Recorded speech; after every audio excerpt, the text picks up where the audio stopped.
Hi welcome to our HND cooking channel. இன்றைக்கி நம்ம சேனலில் வந்து ஒரு சூப்பரான அதிரசம் தான் செய்ய போகிறோம். அது சர்க்கரையை வச்சு நல்ல சாஃப்டான ஒரு அதிரசம் செய்ய போகிறோம். அதுக்கு ஃபஸ்ட்டு நம்ம இன்றைக்கி 1 கிலோ பச்சரிசி வந்து எடுத்திருக்கேன். இதுக்கு மாவு பச்சரிசின்னு கேட்டு வாங்கினீங்கன்னா அதுவும் அதிரசத்துக்கு சூப்பராக இருக்கும். 1 கிலோ பச்சரிசிக்கு வந்து 3/4 கிலோ சர்க்கரை, ஒரு 10 ஏலக்காய் வந்து எடுத்துக்கிறேன். ஃபஸ்ட்டு அரிசியை வந்து ஒரு 3 டைம் நல்லா வாஷ் பண்ணி எடுத்துக்கோங்க. வாஷ் பண்ண பிற்பாடு ஒரு 3 ஹவர்ஸ் நல்லா ஊறின பிற்பாடு இந்த மாதிரி ஒரு காட்டன் துணியை வந்து விரித்து போட்டுக்கோங்க. வெயிலில் காய வைக்கக்கூடாது. ஃபேன் காற்றுல வந்து நல்லா இந்த மாதிரி எல்லா பக்கமும் பரப்பி விட்டு வச்சுக்கலாம். இந்த மாதிரி நல்லா ஒரு 25 மினிட்ஸ் நல்லா உணர்ந்தால் போதும். அதை வந்து நம்ம கையில் வச்சு இப்படி தொட்டு எடுத்து பார்த்தா கையில் லைட்டாக ஒட்டணும். கொஞ்சம் ஈரப்பதத்தோடு நம்ம வந்து அரைச்சி எடுத்துக்கணும். அப்போ தான் அதிரசத்துக்கு வந்து நல்லாயிருக்கும்.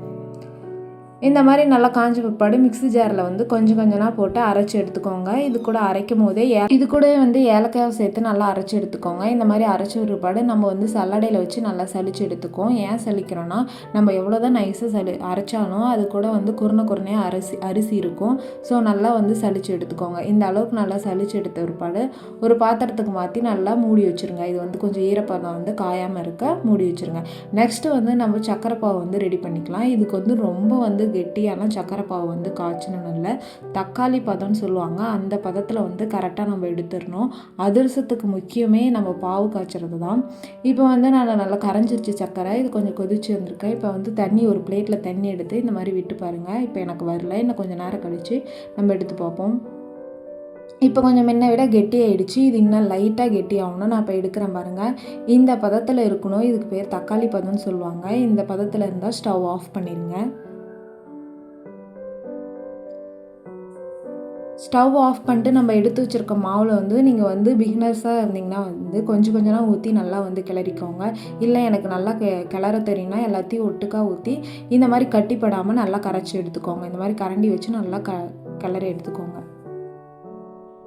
ரொம்ப தண்ணியாகவும் இருக்கக்கூடாது, அதே டைம் ரொம்ப கெட்டியாகவும் நம்ம வந்து கரைச்சி எடுத்துடக்கூடாது. இந்த ஸ்டேஜில் வந்து நம்ம கரைச்சி எடுத்துக்கணும் கட்டிப்படாமல்.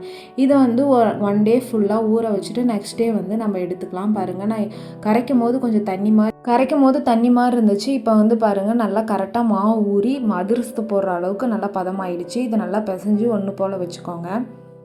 இது நல்லா பிசைஞ்ச பிற்பாடு நம்ம வந்து வாழை இலையில் கொஞ்சம்னா ஆயில் ஊற்றி இந்த மாதிரி எல்லா பக்கமும் இது பண்ணிக்கோங்க. அப்போ தான் நம்ம மாவு உருட்டி தட்டும் போது எடுக்கிறதுக்கு வந்து ஈஸியாக இருக்கும். உங்கள்கிட்ட வாழை இலை இல்லைன்னா பாலித்தீன் கவர் அந்த மாதிரி எது இருந்தாலும் ஓகே. இந்த மாதிரி தட்டி எடுத்துக்கோங்க. ஈக்குவலாக வந்து தட்டிக்கோங்க. நடுவில் வந்து சின்னதாக ஓட்டை போட்டுக்கோங்க. உங்களுக்கு ஓட்டை வேணுனாலும் போட்டுக்கலாம், இல்லைனாலும் இல்லை.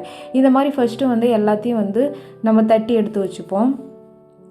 நெக்ஸ்ட்டு வந்து ஒரு பாத்திரத்தில் வந்து ஆயில் வந்து நல்லா ரொம்ப ஹீட் ஆகணும் இல்லை, நல்லா எண்ணெய் வந்து காஞ்சிருக்கணும். உள்ளே போட்டால் இந்த மாதிரி மேலே வந்து எழுந்து வரணும். அந்த மாதிரி ஹீட்டில் இருக்கணும். போட்ட உடனே வந்து லோ ஃப்ளேமில் வச்சுக்கோங்க, இல்லைன்னா வந்து கருகிடும். ஸோ லோ ஃப்ளேமில் வச்சுட்டு நல்லா வந்து திருப்பி விடுங்க. இப்போ மேலே பாருங்கள் சட்டுன்னு கலர் மாறிடுச்சு. உள்ளே மட்டும் வேகாத மாதிரி இருக்கும். ஸோ லோ ஃப்ளேமில் வச்சு பொறுமையாக வந்து திருப்பி விட்டு எடுத்துக்கோங்க.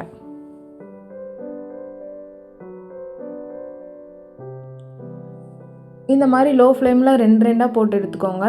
உங்களுக்கு வந்து ஒரு நிறையா வந்து போட்டுட்டிங்கன்னா வந்து அது எடுக்கிறது ரொம்ப கஷ்டமாயிடும். இப்போ இந்த கலருக்கு வந்த பிற்பாடு நம்ம வந்து இந்த மாதிரி ஒரு கரண்டி வச்சு எடுத்துக்கலாம். அதே மாதிரி அடுத்த பேட்ச் இது மாதிரி கொஞ்சம் கொஞ்சமாக போட்டு எடுத்துக்கோங்க. நம்மளுக்கு சூப்பராக வந்து அதிரசம் வந்து ரெடி ஆகிடும். உள்ளே வந்து சாப்பிட்றதுக்கு அவ்வளோ சாஃப்டாக இருக்கும். மறக்காமல் நீங்களும் ட்ரை பண்ணி பார்த்துட்டு அப்படியே நம்ம வீடியோ பிடிச்சிச்சா லைக் அண்ட் ஷேர் பண்ணிக்கோங்க. அப்படியே சப்ஸ்கிரைப் பண்ணிக்கோங்க. பாய்.